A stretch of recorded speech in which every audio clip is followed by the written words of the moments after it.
आप इस बात पर यकीन कर लीजिए कि अब जो सीधे साधे हिंदू हैं उनको भी हिंसक बना दिया गया है। और हिंदुत्व का मतलब अब ये है कि अगर कोई हिंदू है वो मुसलमान से नफरत करेगा ही करेगा, उसे नफरत मुसलमानों से करनी पड़ेगी। ये चीज़ पहली बार तब सामने आई जब दिल्ली में दंगा हुआ। जब दिल्ली के दंगे हुए तब मैं उस वक्त ग्राउंड रिपोर्टिंग करने के लिए जब वहाँ पहुँचा था, तो बराह रास्त लाइव मैंने उन परिवारों से जब मुलाकात की तो मुझे ये बताया गया कि हमारे पड़ोसी हिंदू हैं, उन्होंने हमारे घर मुसलमान घरों को जलाने से पहले जो भीड़ आई थी रोकने की कोशिश की और कहा कि ये हमारे पड़ोसी हैं, ये ऐसे नहीं हैं, ये हिंदुओं से नफरत नहीं करते। लेकिन जो भीड़ आई थी उन्होंने उन हिंदुओं को भी डरा दिया, कहा कि अगर तुमने इनको बचाया तो तुम भी इन्हीं के ही लिस्ट में और उन्हीं के ही पाले में माने जाओगे और तुम्हारे साथ भी वही व्यवहार किया जाएगा जो इनके साथ किया जा रहा है और तुम हिंदुत्व के गद्दार हो। इतनी भारी भारी बातें बोलने के बाद हमारे पड़ोसियों को शांत कर दिया गया था और फिर हमारे घर में आग लगा दी गई थी। ऐसा उस वक्त मुस्लिम पीड़ित परिवार वालों ने मुझे खुद बताया था। धीरे धीरे फिर कई सारी ऐसी तस्वीर सामने आई जिसमें ये बात देखी गई कि हाँ, जो समझदार पढ़े लिखे साफ दिल के हिंदू भाई हैं वो अब चुप हो गए हैं। किस डर से? इसी डर से। मेरे दोस्तों, अब ये सब चीज़ें एक तरफ रखने के बाद बस इसका कंक्लूजन दिमाग में रखिए, नफ़रत की वजह से अंजाम क्या होता है आप यहाँ समझिए। दोस्तों, ये वीडियो ध्यान से देखिए, ये 3 जून का वीडियो है।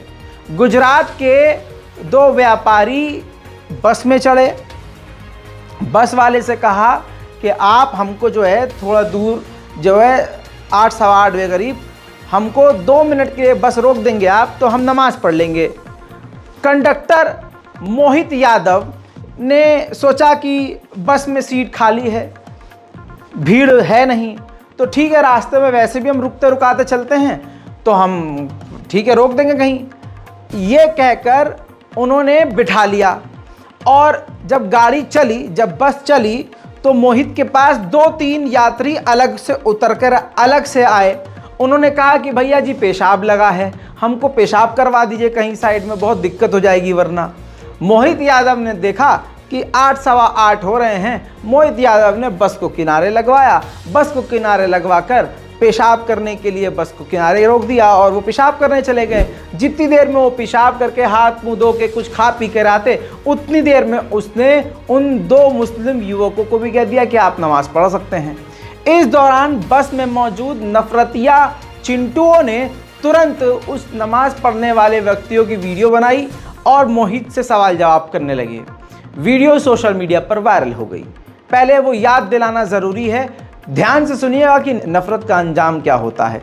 ये है वो वीडियो पुराना। सरकारी गाड़ी है, कोई प्राइवेट गाड़ी नहीं है। वो बात में आपकी बात मार रहे हैं। नहीं रहता ये कोई प्राइवेट गाड़ी नहीं है यार भैया, ये सही नहीं है। उनने चलो हम वो बात आपकी मारा, उनने पहले ही हमें बरेली में कह दिया था कि भैया आपने माना क्यों? नहीं, बरेली में कहा कि 2 बंद के लिए रोक रहे 2 सवारी के लिए आप ये मान लोगे, बस रोको, ये मान लोगे। कोई ज्यादा समय नहीं, ये कोई ज्यादा समय की बात ही नहीं है ये। यार भाई उनकी नमाज पढ़ रहे हैं तो नमाज में यार क्या दिक्कत है यार आपको? यार हम भी यार हिंदू आदमी ऐसी हिंदू मुस्लिम वाली कोई बात नहीं आखिर में। ये हिंदू मुस्लिम वाली बात नहीं नहीं, यहाँ कोई। देखा दोस्तों, सुन लिया पूरी तरह से। मतलब जो मोहित यादव है ये एक ऐसा कैरेक्टर है, ये एक ऐसा इंसान है जो ऐसा हिंदू है जिसे मुसलमानों से, इस्लाम से कोई खौफ नहीं है, वो किसी से नफरत नहीं करता। एक ऐसा इंसान जो असली अपने सीने में भारत लेकर चलता है। उसके लिए सब इंसान हैं, सब भारतवासी हैं। उसके लिए हिंदू भी है, उसके लिए मुसलमान भी है, उसके लिए सिख भी है, उसके लिए ईसाई भी है। मोहित यादव एक सीधा साधा साफ, एक खुशबू वाला दिल जिससे हर इंसान प्रेरित हो, लेकिन हैवान और कीचड़नुमा लोगों को मोहित यादव की ये बात पसंद नहीं आई, बिल्कुल नहीं आई। वीडियो बनाकर सोशल मीडिया पर वायरल किया गया। तुरंत फिर चारों तरफ से सोशल मीडिया पर मोदी के भक्तों ने, अंध भक्तों ने और तमाम बीजेपी आईटी सेल ने मोहित यादव को गालियां बकना शुरू कर दी। मोहित यादव को सामने आकर खुले दिमाग से और खुले जुबान से एक एक बात को क्लियर भी करना पड़ा। जो मोहित यादव ने क्लियर भी किया। सुनिए। सर मेरा नाम मोहित यादव है। मोहित यादव जी आप किस पद पर तैनात हो? हम बरेली डिपो में परिचालक पद पर तैनात, समझा परिचालक। क्या हुआ है आपका? हुआ यह था कि कल मेरी ड्यूटी लगी थी, 7 बजे एक गाड़ी मेरी जा रही थी बरेली से कौशाम्बी के लिए जर्रत। उस गाड़ी में मेरी ड्यूटी लगी हुई थी, गाड़ी नंबर यूपी 32NN0323, उस पर मेरी ड्यूटी थी बरेली से कौशाम्बी की। उसमें मेरी गाड़ी में सवारी कम हो, 6:45 पर 2 मुस्लिम सवारी आई। मैंने कि भैया 2 मिनट के लिए मुझे नमाज पढ़ा देना कहीं पर भी। तब मैंने कहा ठीक है भाई साहब सवारी कम है, कहीं ना कहीं रोक के हम नमाज आपको पढ़ा देंगे 8:30 बजे के बीच में कहीं ना कहीं। तो इसी कारणवश मेरी गाड़ी का संचालन हुआ 7 बजे। गाड़ी चलते चलते 8:25 हो गए। 3 सवारी आई पेशाब करने के लिए कि भैया मुझे पेशाब करा दो, तो हमने गाड़ी रुकवा दी। तो उसी जो सवारी नमाज के लिए हमसे जो बोली थी उनसे हमने कही भैया आप भी मान लो 2 मिनट समय आया, 2 मिनट में पेशाब भी कर लेंगे तो आपकी नमाज भी हो जाएगी। तो 2 सवारी उनको भी हमने बुला कर नमाज पढ़वा दी। कहाँ पे रुकी? ये मेलक और रामपुर के बीच में। तो उन लोगों ने अपनी चादर बिछा के नमाज पढ़ने लगे। सवारी पेशाब करके आई, इतनी देर में वो भी नमाज पढ़ के आ गए। ज़्यादा देर की नहीं, 2 मिनट रुकी होगी, 2 मिनट में ही उन्होंने नमाज पढ़ ली। नमाज पढ़ के आ गए। इसी समय किसी सवारी ने मेरी गाड़ी से वीडियो बना ली।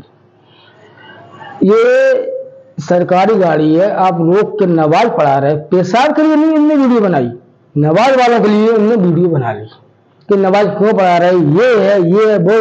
उनने हमसे बहुत कुछ कहा पर मैंने कुछ नहीं कहा। नहीं चलो भैया अगर सरकारी गाड़ी है तो मैंने कही गलती हो गई मुझसे, मैं गलती मान रहे हैं नमाज की। अगर नमाज पढ़ रहे हैं तो मैं उन्हें उठा भी नहीं सकते हैं। तो यही बात हुई मेरी गाड़ी में और कोई। इस चक्कर में हमारे ARM साहब ने हम परिचालक मोहित यादव की संविदा खत्म कर दी। हमारे KP सिंह चालक हैं उनकी सस्पेंड कर दिया है। कितना सही मानते हैं इस चीज को? भैया इसमें मेरी कोई गलती नहीं है। आखिर में अगर सवारी दोस्तों अब इसके बाद ये हुआ कि मोहित यादव की बिल्कुल नहीं सुनी गई, क्योंकि जो राजा है उसका ऐलान है कि नफरत वालों को ही हीरो माना जाएगा। जो ज़रा सी मोहब्बत दिखा दिया जाए, जो ज़रा सी मोहब्बत दिखा देगा वो इस देश में रहने के काबिल नहीं होगा। इस वजह से मोहित यादव को सस्पेंड कर दिया गया। मोहित यादव की नौकरी गई और उस बस ड्राइवर की भी नौकरी गई।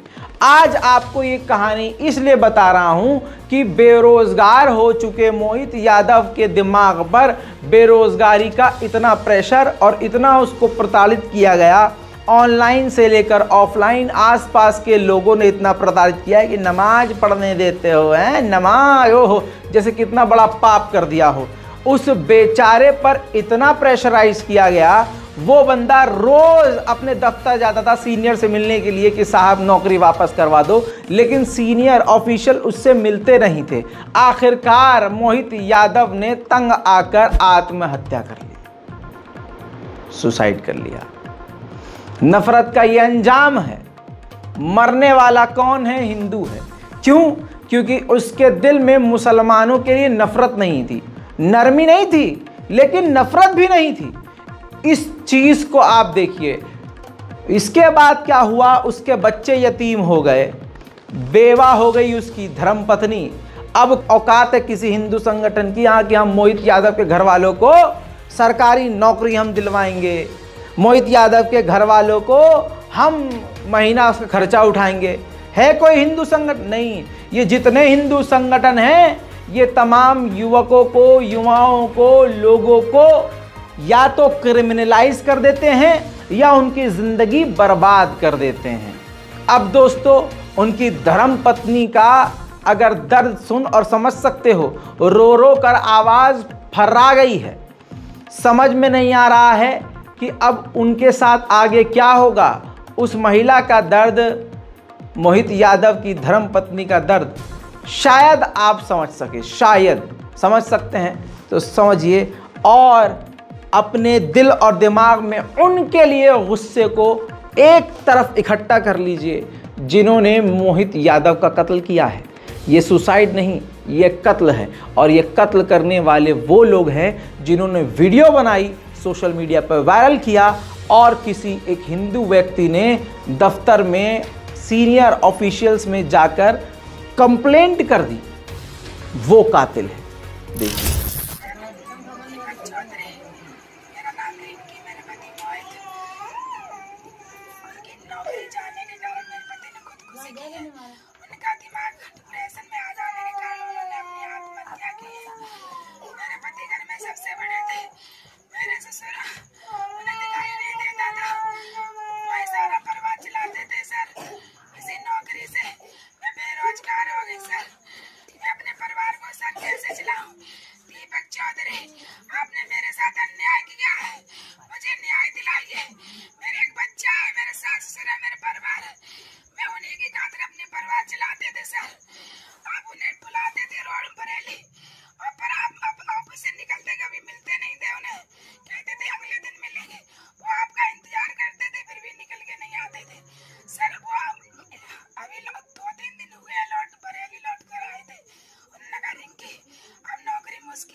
दोस्तों, इसके बाद भी अगर आपका जिगर नहीं फटा तो फिर आप अपने आप को इंसान मत कहिएगा। मोहित यादव कोई मेरा रिश्तेदार नहीं था कि मैं मोहित यादव की बात प्राइम टाइम में सबसे पहले आपको बता रहा हूं। मोहित यादव इस देश का असली नागरिक था जो कभी किसी से नफरत नहीं करता था, लेकिन उसे नफरत खा गई। उसकी नफरत नहीं, जो दूसरे मुसलमान से नफरत करते हैं, मुसलमानों की नफरत के बीच एक हिंदू भीड़ और मुसलमान का ईमान, उसके बीच मोहित यादव आ गया था। मोहित यादव की गलती ये थी कि पेशाब करने के लिए जब बस रुकी थी तो उसने उन दो व्यक्तियों को कह दिया कि जल्दी जल्दी तुम नमाज भी पढ़ लो। बस ये गलती थी। अब कातिल कौन है सबको पता है, लेकिन क्या उन पर कोई कार्रवाई होगी? नहीं। न जाने कितने मोहित यादव ऐसे हैं आपके पड़ोस में, जो मुसलमान घरों के पड़ोस में जो हिंदू परिवार हैं, वो कितनी भी मोहब्बत हमसे करते हों, लेकिन दंगे और टेंशन के माहौल में वो बेचारे चाह कर भी हमारी मदद नहीं कर सकते। ऐसा माहौल बना दिया गया है। या तो ये भी सुसाइड करवा दिए जाएंगे कि चलो सुसाइड करो, या फिर जब हमें जलाया जाएगा तो हमारे घर के साथ इनके घर को भी आग लगा दी जाएगी। और हर इंसान को अपना आशियाना प्यारा होता है। भाजपा की जो व्हाट्सएप यूनिवर्सिटी है, इसके जरिए पढ़े लिखे नौजवानों को भी बेकार किया जा रहा है, उनके दिमाग में गू भरा जा रहा है। आपको मैं बताना चाहूँगा कि अभी तो यूपी की घटना है कि स्कूल के अंदर मुजफ्फरनगर में किस प्रकार से मानसिक तौर पर बीमार एक महिला ने मुसलमान बच्चे को पूरी क्लास से पिटवाया। ऐसी घटना भारत की राजधानी जब दिल्ली में होने लगे तो फिर आप समझिए कि इस देश का कितना बेड़ा गर्क हो चुका है। बेड़ा गर्क हो चुका है और हमें एहसास नहीं है। अगर भारत की राजधानी में किसी स्कूल के अंदर ये चीज़ हो जाए तो केजरीवाल क्या सुरती मलते रहेंगे? हाँ, सुरती ही मलते रहेंगे। हो गया है कांड। गांधीनगर दिल्ली के कैलाश नगर के एक स्कूल, गांधीनगर के इलाके में जो मौजूद है स्कूल, वहाँ एक सरकारी स्कूल के अंदर एक सरकारी टीचर चंद्रयान 3 की सक्सेसफुल लैंडिंग के दौरान अपने 9th क्लास के बच्चों को चंद्रयान 3 के बारे में बताते जो उसने घर में सुना, जो उसने मोदी जी की व्हाट्सएप यूनिवर्सिटी से सुना, जो उसने आड़ भक्तों से सुना, वो तुरंत उस चीज़ को वहाँ पर रखने लगी। अभी तक वो चंद्रयान 3 की बात कर रही थी महिला टीचर, फिर उसने अचानक से क्लास में मौजूद कुछ मुसलमान लड़कों से मुखातिब होकर काबे शरीफ के बारे में कि काबा जो है वो काले रंग का इसलिए है क्योंकि अंधेरे में है, अंधेर है, और कुत्ते की काली खाल उस पर चादर जो चढ़ी होती है वो कुत्ते की काली खाल है। गोल्डन जो उस पर होता है वो इसलिए है क्योंकि उसकी खूबसूरती बढ़ानी होती है, क्योंकि वो कुत्ते की खाल का है। ऐसी ऐसी गंदी और घटिया और जलील वाली बातें करी कि अगर कोई मुसलमान किसी मतलब शिवलिंग के बारे में ऐसा बोल दे तो नीचे से लेकर ऊपर तक इनके अंदर जो है जिन आ जाएगा, ये बाल खोल खोल के शक्तिमान बन जाएंगे। ये क्या कर दिया, पूरे देश में आग लग जाएगी, तलवार लेके सड़क पर निकल आएंगे। लेकिन ये तो मुसलमान साबिर है कि मुसलमान सोचता है कि नहीं, हम इनके झूठों को नहीं कुछ कहेंगे वरना ये हमारे सच्चों को कहेंगे। अब अगर मुसलमान कुछ कह भी नहीं रहा है तब भी वो सीधा दीन इस्लाम पर आ रहे हैं। बहरहाल उस बच्चे के मुंह से एक एक घटनाक्रम सुनिए। कंप्लेन किया गया, घर पर जाके बच्चे ने बताया, बच्चे को धमकाया भी उस हिंदू टीचर महिला ने कि भैया अगर तुमने कुछ किया तो मेरे बॉडीगार्ड हैं, पिटवा दूंगी, मरवा दूंगी। तो अगर दिल्ली के भी स्कूल में ये सब हो रहा है तो फिर देश का क्या ही हो रहा होगा। केजरीवाल लानत है तुम पर। देखिए, मुझे ये बताओ, जिस दिन चंद्रयान सक्सेसफुल हुआ था उस दिन मैम ने हमसे बोला था, बताइए। जिस दिन चंद्रयान सक्सेसफुल हुआ था हाँ। उस दिन मैम ने बोला था, क्या नाम है, आपका जो काबा है वो अंधेरे से काला हुआ है, जो आपका जो काबा है वो अंधेरे से काला हुआ है, और जो आप पे उस पे कपड़ा चढ़ाते हो वो कुत्ते की खाल का होता है, और वो कह रही थी वो जो तुम सोने की पट्टी उस पे लगाते हो वो उसकी खूबसूरती के लिए होता है क्योंकि उसका पता न चले वो कुत्ते की खाल का है। अच्छा।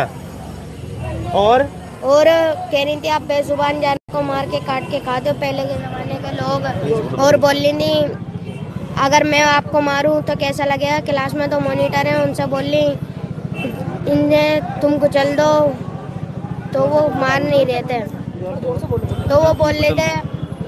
अच्छा, आप एक बात बताओ, आप घबरा रहे हो, मैं हूँ, कोई बात है तो मुझे बताओ। टीचर ने कोई धमकी दी है, कुछ कहा है? हाँ, मैम ने बोला था मॉनिटर रहेंगे क्लास में, उनसे मैम बोल रही थी ये मेरे बॉडीगार्ड है, इनसे तो मैं कुचलवा दूंगी, तुमसे कितने लंबे। क्या नाम है मैम का? हेमा गुलाटी। हेमा गुलाटी। आपने फिर इसकी शिकायत किससे की? प्रिंसिपल सर से बोला था और गांधीनगर SHO सर से बोला था। अच्छा, गांधीनगर SHO से भी बोला। अच्छा, आप मुझे बताइए आपसे क्या कहा बेटा? मैम ने कहा था क्या नाम है, आप इंडियन नहीं, आपने देश आजाद नहीं करवाया है, देश आजाद नहीं करवाया। जब पाकिस्तान, आप इंडियन नहीं हो। हाँ। और आपने देश आजाद नहीं कराया। जब पाकिस्तान का बंटवारा हुआ था तो आप यहाँ पे आ गए थे। हाँ, जो पहले के लोग थे वो मार काट के सब कुछ खाना पीना लेते थे। मुस्लिम लोग जो पहले लोग थे वो खाना मार काट के लेते थे। हाँ। अच्छा। हाँ। फिर एक बात बताओ, आप दोनों बच्चे एक बात ये हाँ, फिर क्या करें? फिर मैम ने कहा कि नाम है बेटा अब की बार घर पे मत बोलना कुछ भी बात, कोई बात बोल लगी यही कह देना, मैं आपसे सॉरी मांगती हूँ। मैंने कहा मैं अपने घर पे जरूर बताऊंगा मगर यहाँ कुछ नहीं कहूँगा। मैंने अपने घर पे बताई बात, अपनी बहन को बताया। इसके अलावा दोस्तों इनकी बड़ी बहन ने भी जो बात कही है वो भी सुनिए। मेरा जो भाई है फरहान अंसारी, वो 9th A में पढ़ता है और जिसकी क्लास टीचर का नाम हेमा गुलाटी है। जिस दिन चंद्रयान सक्सेसफुल चांद पे पहुंचा था उस दिन उन्होंने चंद्रयान के बाद दीन के बारे में बातें करी। दीन के बारे में ये बात की कि मुसलमानों ने देश आज़ाद नहीं करवाया, उनका कोई योगदान नहीं है उसमें। मक्के का रंग तो काला अंधेरे की वजह से, और तुम्हारे दिल में रहम नहीं है, तुम जानवर को काट देते हो और तुमने हर चीज तलवार से जीती है। ये सारी बातें इस स्कूल में होती है। ये कैसे शिक्षक है जो बच्चों को लड़ाई सिखा रही है। आतंकी संघी RSS सोच वाली हेमा गुलाटी ने ये तक बच्चों से कहा कि तुम्हारा आजादी में कोई रोल नहीं है, तुम भारतीय नहीं हो, और बहुत ही अजीब अजीब अभ्रत और घटिया बातें कही। जो वो बातें कह रही थी असल में वो खुद संघ समाज और RSS पर फिट हो रही थी, क्योंकि RSS का कोई रोल भारत की आज़ादी में नहीं है, क्योंकि गोडसे का कोई रोल भारत की आज़ादी में नहीं है।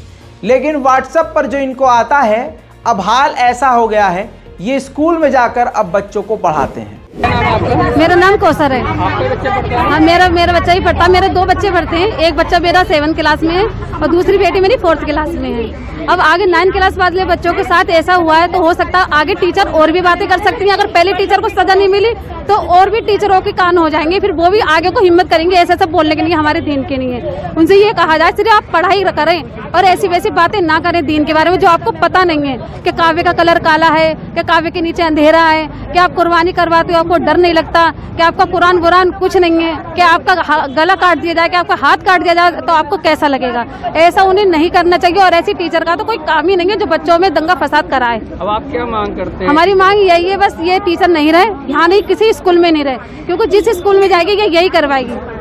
बस तो छोड़ा गया है मिशन पे मुझे लगता है। दोस्तों मैं अब आपको क्या बताऊं, आप अगर खुद दिल्ली में रह रहे हैं या भारत के किसी कोने में रह रहे हैं तो आपको अपने स्कूल में ये देखना होगा कि आपके बच्चों के साथ क्या इस तरह का काम किया जा रहा है। देखिए ये तो जहरीली बात जहरीले तरीके से की जा रही थी, लेकिन हो सकता है कहीं बड़े ही शातिराना अंदाज में मीठी ज़बान में हमारे मुसलमान बच्चों को बहकाया जा रहा हो, बिगाड़ा जा रहा हो। इसलिए आपसे कह रहा हूं अपने बच्चों पर ध्यान दीजिए। स्कूल में वो क्या करते हैं उनसे बात कीजिए, पूछिए कि वो जो तुम्हारे टीचर हैं वो तुमसे इस तरह की बात तो इस्लामोफोबिक बात तो नहीं करते। अपने वो बच्चों को बताइए कि इस्लामोफोबिया भारत में कितनी तेज़ी से फैल रहा है। ऐसा भी हो सकता है कि दूसरे बच्चों को काम ना करने पर 2 थप्पड़ मारा जाता हो और आपके बच्चों को 5 थप्पड़ मारा जाता हो और आपके बच्चों को लगता हो कि मैडम पता नहीं फालतू में हमको क्यों मारती हैं, हो सकता है हम ज़्यादा शरारती हों। ना ना ना ना, वो इसलिए भी टीचर मार रही होगी ज़्यादा आपको, या मार रहा होगा क्योंकि आपके मज़हब से वो चिढ़ता है। तो अपने बच्चों को समझाइए कि इस्लामोफोबिया भारत में फैल रहा है और आपको किस तरह से इसको पहचानना और समझना है। देखिए बेटी बचाओ बेटी पढ़ाओ, अब ये एक मजाक है। जब भी ये कहीं बोला जाता है तो अब व्यूअर्स को पता होता है, सामने वालों को पता होता है कि हाँ बेटी बचाओ बेटी पढ़ाओ बोला जा रहा है ना, तो इसके बाद ज़रूर कोई घटना बताई जाएगी जिसमें भाजपा का नेता किसी का बलात्कार करता हुआ पाया गया होगा या किसी भाजपा नेता बलात्कार में सम्मिलित होंगे या कुछ गलत काम ज़रूर किया होगा इन्होंने। बिल्कुल ठीक सुन रहे हैं आप और बिल्कुल ठीक पॉइंट पर आए हैं आप। मैं फिर से इस डायलॉग को रिपीट कर रहा हूँ, बेटी बचाओ बेटी पढ़ाओ। हालांकि मोदी जी ने कहा था बेटी बचाओ बेटी पढ़ाओ और इसी मामले को, इसी डायलॉग को भाजपाइयों ने सत्य मान लिया, हालांकि उनके मुंह से फंबल हुआ था। आपकी स्क्रीन पर ये देखिए न्यूज़ 24 का प्रूफ रख रहा हूं। राजस्थान में भाजपा के नेता ने गैंगरेप किया है। पाली के भाजपा महामंत्री मोहन जाट ने अपने साथियों के साथ मिलकर महिला का गैंगरेप किया। अपडेट यह है कि उन्होंने पद से इस्तीफा दे दिया है और अपने ऊपर लगे हुए आरोप को झूठा बताया है। अब आप अच्छे से जानते हैं कि भाजपा का चरित्र क्या है और भाजपा में बलात्कार को बुरा नहीं माना जाता है, ये भी आप अच्छे से जानते हैं। तो दोस्तों ये देश का हाल है जो लाइव आपको दिख रहा है। इसके बावजूद अगर 2024 में आप बटन जाकर बीजेपी का दबा देते हैं तो वो बीजेपी का नहीं, अपनी मौत का बटन आप दबा रहे हैं और अपनी बर्बादी का बटन दबा रहे हैं। जो मुसलमान खामोश हैं, जो हमारे हिंदू सच्चे हिंदू खामोश हैं, अगला नंबर उनका ही है। देश के कोने कोने से ऐसी तस्वीरें आ रही हैं जिससे साबित हो रहा है कि देश हमारा 100 साल पीछे जा चुका है और नफरत के दलदल में फंस चुका है। एटा का ये वीडियो आपके सामने है। एटा में एक मुस्लिम परिवार जिसके पास रिकॉर्ड है 100 सालों से वो वहाँ रह रहे हैं, उनके ख़ानदान पूर्वज वहीं 100 साल से रह रहे हैं। एटा गांव नागला जगरूप में ये मामला सामने आया है। उनके घर पर, मुस्लिम परिवार के घर पर कब्जा करने के लिए जगदीश, छोटू, नरेश, योगेश और लेखपाल राजकुमार ने हमला कर दिया कब्जा करने के लिए और साथ में बिल्डोज़र लेके आए और बिल्डोज़र से घर गिराने की कोशिश की। घर में मौजूद पूरा परिवार, बच्चे, बूढ़े, बुजुर्ग मौजूद थे जो बुरी तरह से घायल हुए। पीड़ित परिवार वालों ने बाद में जाकर पुलिस से जब कंप्लेंट करी तो उल्टा पुलिस ने उनके परिवार में से शहीद नाम के एक व्यक्ति को ही उल्टा गिरफ्तार कर लिया। ऐसी रिपोर्ट सामने आई है। यहाँ तक कि आपको यह भी बता दूं कि जो ये वीडियो बना रहे हैं लोग, वो ये भी कहते हुए रिकॉर्ड हो रहे हैं इसी वीडियो में कि वो लेखपाल है, वो भी कब्जा करने के लिए आया है। यानी लेखपाल एक अधिकारी होता है जो ज़मीन का पूरा ध्यान रखता है, जिसके बाद रिकॉर्ड होता है कि किसकी कितनी ज़मीन है, कौन सही ज़मीन पर है, कौन गलत। तो वो भी इस मामले में शामिल है। तो दोस्तों, आप समझ सकते हैं कि देश का कितना बेड़ा गर्क हो चुका है।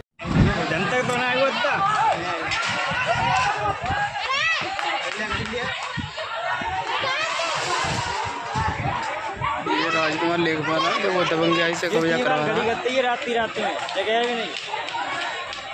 भाई, देश का बेड़ा गर्क तो होना बनता ही है, ये सब आम होना बनता ही है। जब स्कूल में मुसलमान बच्चों के साथ ऐसा किया जाने लगा है, अब पिटवाया जाने लगा है, तो मैं इसी बात का हिंट बहुत पहले से दे रहा था। मैं फिर से आज इस मौके पर एक बात बोलना चाहूँगा। सरकारी दफ्तरों में फिर क्या हो रहा होगा, प्राइवेट ऑफिसों में क्या हो रहा होगा। भगवाधारी तिलक लगा के दफ्तर पहुंच रहे होंगे और मुसलमान हिजाब वाली लड़कियों को परेशान भी कर रहे होंगे। बॉस अगर हिंदू होगा तो मुस्लिम एम्प्लॉय के साथ किस तरह का व्यवहार कर रहा होगा। अगर आपके साथ कुछ ऐसा हो रहा है तो एक बार फिर से मैं कहूँगा कि आप अपनी जॉब का मत सोचिए, रिस्क लीजिए, रज़ाग्राफ़ी को ईमेल लिखिए। और कुछ नहीं कर सकते, अगर आपकी नौकरी पे ख़तरा आ गया है तो आप कंप्लेन कीजिए, ऑनलाइन पोर्टल पर अपनी कहानी लिखिए, लिखना शुरू कीजिए, बोलना शुरू कीजिए।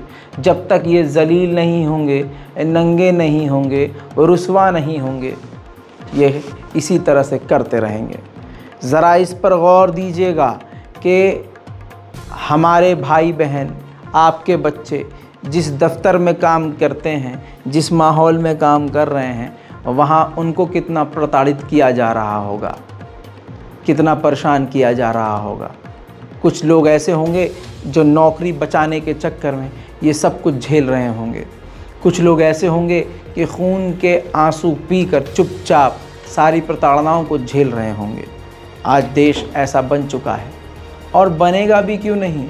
आज छोटे छोटे बच्चों का ब्रेन वॉश करके गालियां बकवाई जा रही हैं। जी हाँ, और उन जाहिल जो कौम है उनको लगता है कि इससे हमारा सर ऊंचा हो रहा है।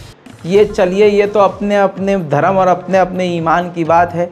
किसी को लगता है कि भगवान का नारा लगाकर गाली बको तो पुण्य होता है, जय श्री राम का नारा लगाकर बेगुनाह को कत्ल करो तो भगवान श्री राम खुश होते हैं। चलो, कम से कम अब दुनिया को पता तो चल रहा है कि गंदगी किधर है। और अब वो इतना गिर चुके हैं कि 5 साल के बच्चे का ब्रेन वॉश करके उसको इंडियन आर्मी का कपड़ा पहनाकर, वर्दी पहनाकर, तिरंगा गाल पर बनाकर उससे गालियों वाला गीत गवा रहे हैं। देश के गद्दारों को गोली मारो, ये देश का हाल है। देखिए,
अब बताइए क्या रह गया है।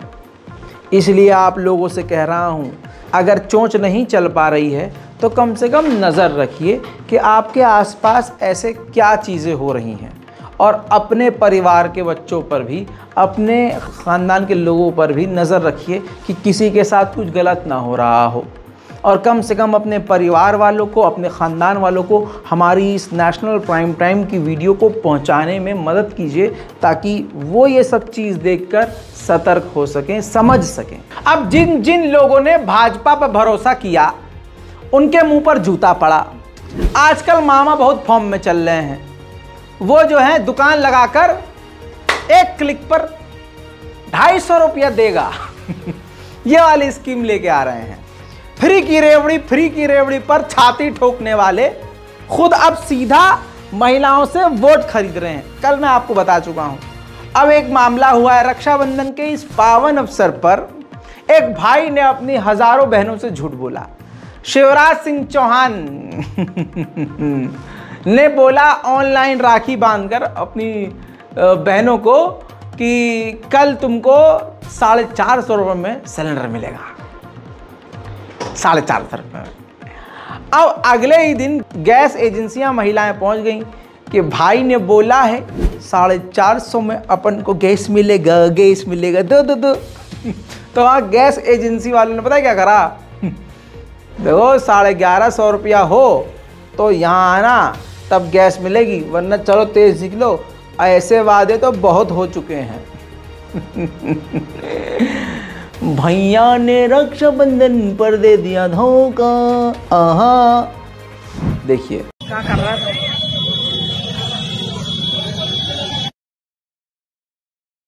क्या नाम है आपका? सीमा कोहली। सीमा जी, आज सारी महिलाएं यहाँ गैस एजेंसी के पास खड़ी हैं पिछोर में, क्या मामला है? सर, कल ऑनलाइन मीटिंग करी गई थी नगर पालिका में। हम सभी बहनें नगर पालिका गए थे। बोला था कि मीटिंग में आना जरूरी है, क्योंकि भाई ने ऑनलाइन मीटिंग रखी है बहनों के लिए। किस भाई ने? शिवराज सिंह चौहान ने। हाँ। तो उनने बोला था सभी बहनों के लिए ऑनलाइन मीटिंग रखी गई है। ऑनलाइन राखी बांधने का त्योहार मनाया गया था कल, और बोला था कि राखी बंधाई में भाई ने 450 रुपए में सिलेंडर देने का वादा किया था। किसने? शिवराज सिंह सीएम। फिर हम लोग आज आए हैं एजेंसी, गैस एजेंसी पे आए। गैस एजेंसी पे बोला गया था पिछोर में कि आपके पास 1185 रुपए हो तो भी सिलेंडर भराने आओ, वरना तो घर जाओ। 450 में सिलेंडर नहीं भरे जाते हैं। कि ऐसे तो बातें बहुत हो चुके हैं। वहीं मेरे दोस्तों, मेरे मित्रों, मेरे साथियों, फिर से आपको बताऊं, बेटी बचाओ बेटी पढ़ाओ योजना जब से मोदी जी ने लॉन्च की है, तमाम बड़े बड़े अधिकारी बेटियों को नोच रहे हैं। ये 2 पत्र आप जो देख रहे हैं, ये खून से लिखे हुए हैं, बेटियों ने लिखे हैं। अगर ये मोदी तक पहुंच जाए तो शायद मोदी जी को थोड़ी सी शर्म आए और थोड़ा सा एक्शन ले लें। चलिए, मोदी जी को शर्म ना आए तो कम से कम बाबा जो बने हुए हैं, एक तो ये बाबा वाला सिस्टम समझ में नहीं आता है। ये बाबा कौन बाबा है भाई? जो दुनियादारी छोड़कर अलग रहता है ना, उसे बाबा कहते हैं। लेकिन ये बाबा कैसा बाबा है ये तो खुद हमारे हिंदू भाई समझें। अब ये जो 2 खून से चिट्ठी लिखी है, ये राजधानी दिल्ली के कुछ ही किलोमीटर दूर यूपी गाजियाबाद में कुछ बेटियों ने खून से पत्र लिखा है। उनका जो प्रिंसिपल है रोज़ाना एक लड़की को अपने कमरे में बुलाता है, उनके साथ गंदी हरकतें करता है और धमकाता है कि अगर तुमने किसी को बताया तो अच्छा नहीं होगा। लड़कियां परेशान हो गईं। लड़कियों ने शिकायत करने की कोशिश की, लेकिन कोई फ़ायदा नहीं हुआ। थक हार कर लड़कियों ने घर आके बात बताई। ये सारा घटना घर में बताया तो लड़कियों के परिवार वाले आपस में इकट्ठे हुए। वो थाने में जाकर उन्होंने शिकायत करी, तो वहाँ से भी जो है उनको डरा धमका के भगा दिया गया। मतलब 100 की सीधी ये है कि जब अधिकारी आए, शिकायत पर अधिकारी आए प्रिंसिपल के पास, तो प्रिंसिपल और चिढ़ गया। प्रिंसिपल इतना चिढ़ गया कि उसने गाली गलौज भी करनी शुरू कर दी अगले दिन माता पिता को इनके। और फिर प्रिंसिपल ने कुछ लोगों को मारा। उन लोगों ने प्रिंसिपल के साथ हाथ पैर छोड़ दिया, मार पिटाई हो गई, मामला बिल्कुल ही बिगड़ गया। फिर से थाने मामला पहुंचा तो थाने वालों ने, अधिकारियों ने, गांव के कुछ लोगों ने बच्चियों को ही डांट डपट कर पीट कर खामोश कर दिया। आखिरकार इस विकासशील देश में फिर यहाँ जहाँ नारी शक्ति की बात होती है और अगला फपक फपक कर रोने लगता है बात बात पर। सोचिए ऐसे माहौल में अब हमारी बेटियों को ये पूरी घटना खून से लिख कर बतानी पड़ रही है, चिट्ठी लिखनी पड़ रही है। चलिए खड़े होकर मोदी और योगी जी के लिए तालियां।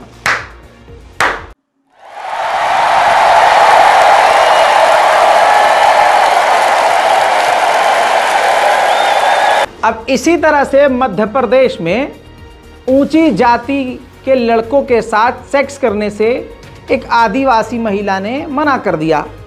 महिला माफ़ कीजिएगा, वो 17 साल की लड़की ने मना कर दिया। तो ऊंची जाति के लोगों ने, बहुसंख्यक समाज के ऊंची जाति के हिंदुओं ने उसका कत्ल कर दिया।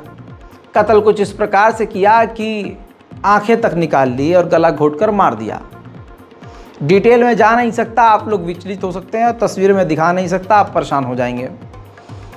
अब आदिवासी उस लड़की के मारे जाने पर सारा नेशनल मीडिया खामोश है और तो और चारों तरफ इस खबर को दबाने की कोशिश की जा रही है। सवाल यही है कि जो मणिपुर में हो रहा है, जो अब बाहर नहीं आ रहा है, वैसा ही काम मध्य प्रदेश में हुआ है और पूरे देश भर में हो रहा है, लेकिन भाजपा पे कोई असर नहीं होता। और ये भाजपा कहती है बेटी बचाओ बेटी पढ़ाओ, फर्जी। वहीं एक अच्छी खबर आपको बता दूं कि मुजफ्फरनगर में जिस बच्चे के साथ कांड किया गया, बच्चे को बुरी तरह से मारा गया पूरी क्लास के द्वारा, हिंदू आतंकवादी महिला ने पिटवाया। आखिरकार जमीयत-ए-उलमा-ए-हिंद ने एक बड़ा मजबूत स्टेप उठाया। उस बच्चे का एडमिशन इंग्लिश मीडियम में करवाया और उस बच्चे की पूरी पढ़ाई का खर्च जमीयत-ए-उलमा-ए-हिंद उठा रही है। इससे बेहतर कदम कोई और हो नहीं सकता और मुझे उम्मीद है कि जमीयत-ए-उलमा-ए-हिंद की तरह और भी संगठन आगे आएंगे और तमाम ऐसे मामलों पर नज़र रखेंगे जहां जुल्म हो रहा है और जुल्म से मजलूमों को निकालेंगे निजात दिलवाकर। इसी तरह से उनके मदद के लिए उनके साथ खड़े होंगे। तमाम चीज़ें एक तरफ, लेकिन दूसरी तरफ हिंदू संगठन, हिंदू समाज के लोग लगातार भारत में दंगे की तैयारी कर रहे हैं और दंगे की पूरी कोशिश कर रहे हैं। दंगों के लिए इतने बौखलाए और मुसलमानों के कत्ल के लिए इतने बेताब हैं कि प्रशासन और पुलिस के सामने खड़े होकर मुल्ले काटे जाएंगे, राम राम चिल्लाएंगे जैसे इससे भी ज़्यादा खतरनाक आपत्तिजनक नारे वो लगा रहे हैं पुलिस प्रशासन के सामने। मैं ज़्यादा लंबा वीडियो नहीं दिखा पाऊंगा, लेकिन सुनिए इनके नारे। जिंद का, हरियाणा का ये वीडियो है।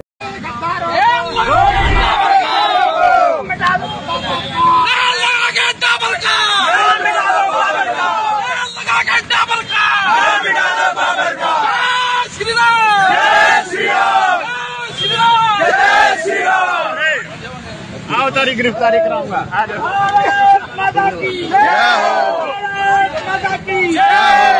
देश के गद्दारों को गोली मारो, देश के गद्दारों। देखिए, इंटरनेशनल प्राइम टाइम रिपोर्ट में मैंने कल बताया था कि भारत के अरुणाचल प्रदेश और लद्दाख को अपना हिस्सा चीन ने बता दिया है आधिकारिक तौर पर।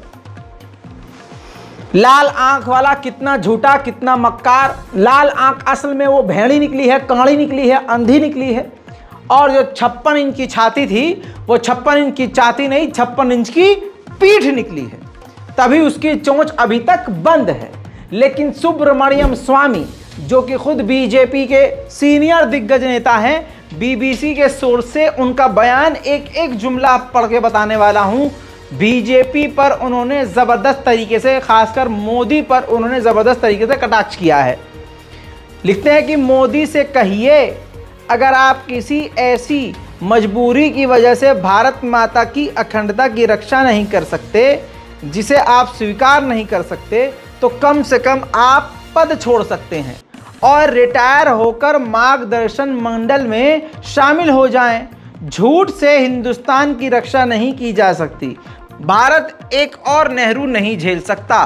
सुब्रमण्यम स्वामी, बीजेपी नेता। आप समझ रहे हैं, डंका बज रहा है, डंका। असल में डंका नहीं बज रहा है, ये आण भक्त जो हैं अपना सर पीटते हैं बस। मोदी मोदी मोदी मोदी, आएगा तो मोदी ही। और मोदी देख रहे हैं अरुणाचल प्रदेश और लद्दाख के अपने बताए जाने पर भी चोंच से 2 जुमले नहीं निकल पाए। हालांकि भारत के विदेश मंत्रालय के प्रवक्ता अरिंदम बागची के द्वारा एक लाइन में इसका विरोध किया गया है कि नहीं, ये तो गलत है, ये चीन ने गलत किया है। अब देशभक्ति कहाँ गई? अब ये सभी आण भक्तों की देशभक्ति कहाँ गई? ये हिंदू संगठन की है औकात तो निकाल के दिखाएं चीन के खिलाफ रैली। चीन के खिलाफ जैसे ये बोलेंगे, मोदी तुरंत बोलेगा तुम क्यों बोल रहे हो, तुम शांत में भाई बहनो, तुम शांत बैठो, ये हो जाएगा। बहरहाल देश का जो हाल है आपके सामने है। रिपोर्ट को शेयर कीजिए, दुआओं में याद रखिए। जय हिंद।